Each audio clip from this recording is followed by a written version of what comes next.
Alright, so we're gonna be looking at the first hands-on look of the PS5. And there's gonna be some gameplay and stuff with this too. So I'm pretty excited to see this because I'm planning on getting a PS5 since I am a PlayStation player. Sorry, Xbox players, but PlayStation, you know, but I originally started on the PS3 and then the PS4. So I'm kind of excited to see how this PS5 looks like. Make sure to like, comment, and subscribe before we get into this video. All right, and leave your thoughts in the comments. All right, let's get into the video. Welcome to the first hands-on with the PS5 oh, yeah, I'll leave the video and a live link in the gameplay description. demo of new PS5 gameplay with the controller. And we also have a direct comparison between the PS4 controller and the PS5 controller. I'm not a big fan of like like white colors. To the end and watch it in 4K if you can. Let me know your opinions on the controller down below. And if you're getting a PS5 this year, then let me know by clicking like on this video. DualShock, and I've got that here, my PS4 Pro DualShock. This is a form factor that really has been around since the original PlayStation. Let me turn up the quality. R2. Okay. So outside of the game environment, you just kind of pull these down like any controller. But when you're in a game, there's actually the possibility to create tension points or haptics inside of these adaptive triggers. So imagine pulling this down and feeling the pressure from a bow in a bow and arrow. Dude, that is an action game. That is so cool. Like, can you imagine? It's like almost like would if you were like holding a gun or something, would the trigger have tension or something? I don't. But he was talking about like holding a bow and stuff and like having tensions. That's really cool. I like that. I really like that a lot. That like more immersiveness, you know. I think that's the word. That's super cool. I'm looking forward to that. Pulling this down and feeling active reload points, where designers can actually create tension points as you pull this down at certain percentages, and give the player feedback. Controller are the haptics. That's so cool. PlayStation had Rumble for quite some time, but the haptics add another layer to the experience. It's not just sort of one Rumble point, so it's not just kind of on or off. There's the ability to create other sensations, as you'll see in this demo I'm going to show you of Astrobot's Playroom. You'll see what ice feels like, what sand feels like, and different surfaces. The other thing that I've noticed is that the speaker in the DualSense, it feels like it has much more range than the PlayStation 4 speaker, and it often directly ties into what's happening with the haptics. At least in Astro's Playroom, there's much more variety in the types of sounds coming out of the speaker, and I'm sure every game will use it differently or may not use it as much, but at least in this demo you really do sense that there's a lot going on with the haptics and there's sound that ties into it. And then when you combine that with the Tempest 3D engine in PlayStation 5 for the speakers, the sort of harmony between the controller sound and what's happening in the PlayStation 5 is really unique and interesting. That sounds cool. What we're going to check out is I don't really know anything, Playroom, but it sounds and that cool. is the game that comes packed with the PlayStation 5. Wow, with the PlayStation 5. It is pre-installed on the system. You don't even have to download it. Pre-installed, And wow. It's not just like a tutorial demo of 15 minutes. It's a multi-hour game. We're going to get to play one section of it today. And what? Multi-hour? I think this is like the first time they've ever done something like this, right? Where they come with like a game like already in the game. You know, wait, what? They come with the console with the game already in it, unless you buy like some bundle or something. But it's actually it comes with the PS4 already installed and stuff. So I think that's new, right? I think if one of you guys know, let me know in the comments. Fact check me. But yeah, that's very interesting. Okay, never seen that.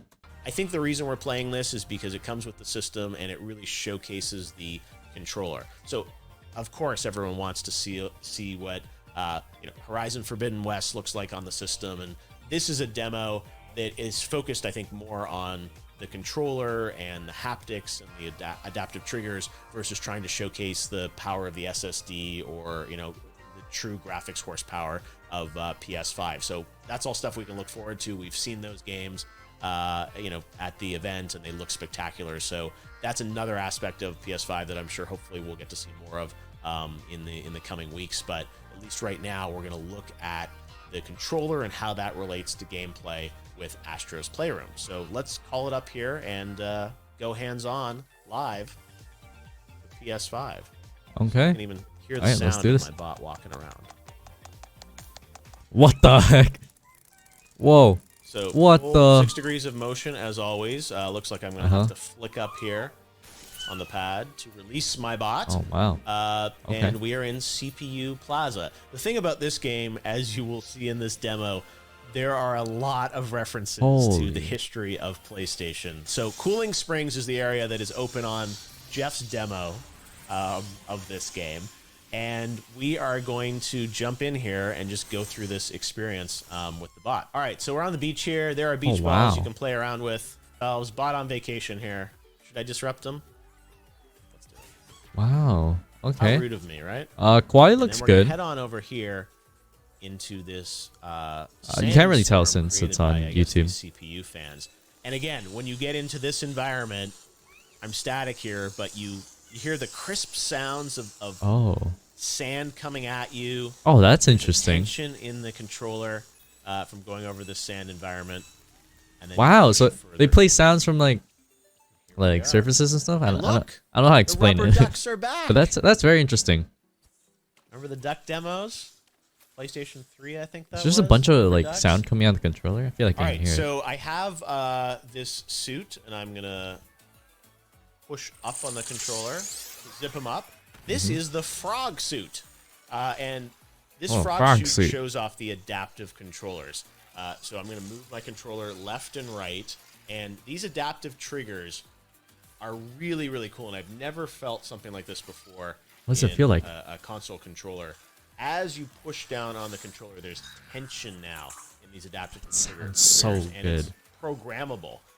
One thing that I think is really fun about this demo is it makes you think of how these technologies are going to be used in other games. So you think of Ratchet and Clank. I mean, obviously a lot of this gameplay similar in style to a Ratchet game. What would it feel like in Spider-Man? Think of all those crazy graphics that we saw on the stream, but with this type of control and this kind of fun. So now we've made it to the frozen pool area. It's almost like finger workouts. It's like you're putting weights on your fingers. Pull down on this, and again, you see this ice, but you hear a storm literally inside of the DualSense, and sort of a small little rumble from the haptics. Can you imagine how loud that would be? Shards here as you if you just had that on and just like the middle of the night, you just just like all the sounds coming from the controller. Like if I put this up to the but I'm pretty. Obviously, you'll be able to like turn that off and stuff or lower it. ASMR. Do you guys hear that? His little footsteps. Oh, you can hear walking sounds. All this is coming out of the controller. That's interesting. It's all coming out the controller. Now this one, you actually have to blow into the controller. What? Wait, that is so cool. Oh, I think it's because like the mic is there. It like detects it. That's awesome. I didn't even know. That's so cool. What? Here. Now this one, you actually have to blow into the controller.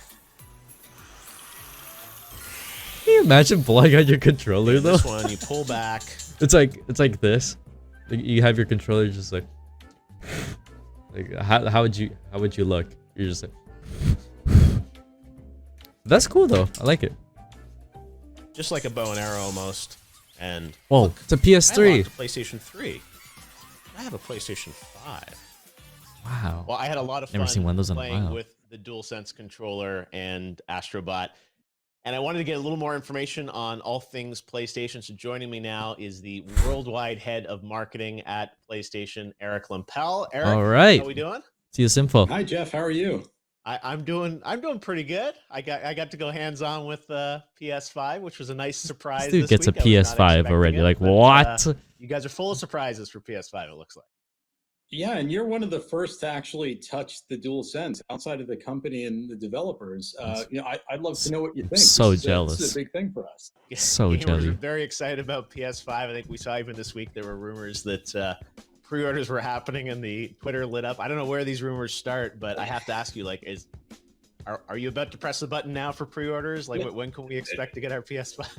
No, definitely not now. We don't know what happened there. We had nothing to do with it. We got a message from someone saying people are lining up at stores, and we had no idea why. So I think it's safe to say Can you imagine? The PS5 didn't even get announced for a release date or anything.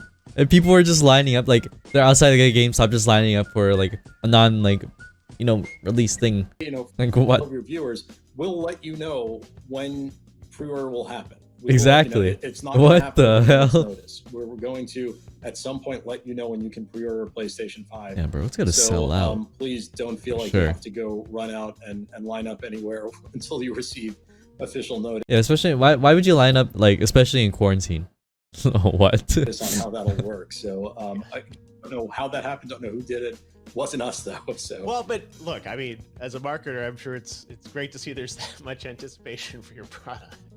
Oh yeah, no, look, we absolutely love all of the PlayStation fans, and we're thrilled that they're excited about this product. And again, with this product, we're trying to bring them experiences they didn't think were possible. And you're experiencing some of that.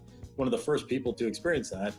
I'm glad you had the experience that you did, because that's what we're hoping to get out of this. And unfortunately, given the current situation in the world, we would love to be out there having gamers start to touch the product. We would have done that in normal years. We can't do that, so it's really hard. I know a lot of people watching this, and they're gonna really wonder, like, what are they talking about? They're gonna be angry at me, saying, "Why did he get one?" Exactly. Why did Jeff get to do it? But I think it's really hard to describe. I mean, you've heard us talk about this, but now you've gone through the experience, and you can see it's different. One thing I wanted to ask you about, you and I have known each other for a long time, and I'm excited that you're in this worldwide role for PlayStation now to kind of unify the messaging around the world. And there was a new tagline for PlayStation that showed up in the event in June, which I think was the first time people had seen it. And can you maybe tell us a bit about this new kind of tagline, which is global for PlayStation? Certainly, and thanks for noticing that. That was actually the last bit of the show. That was the last thing you saw on the show, was this new line, which is "Play has no." Wow, that was it. Wow, interesting. Okay. Wow. Okay. Okay. I mean, so we got gameplay of the PS5, and we didn't really get that much information. Only pretty much just game. I mean, we did get information about the haptic feature, and there's the new blowing feature, which is cool. And I'm assuming there's probably gonna be more in the PS5 too. But yeah, that was it for this video. Hope you enjoyed this reaction of the first hands on the PS5 controller, and we'll see you guys on the next one. See ya.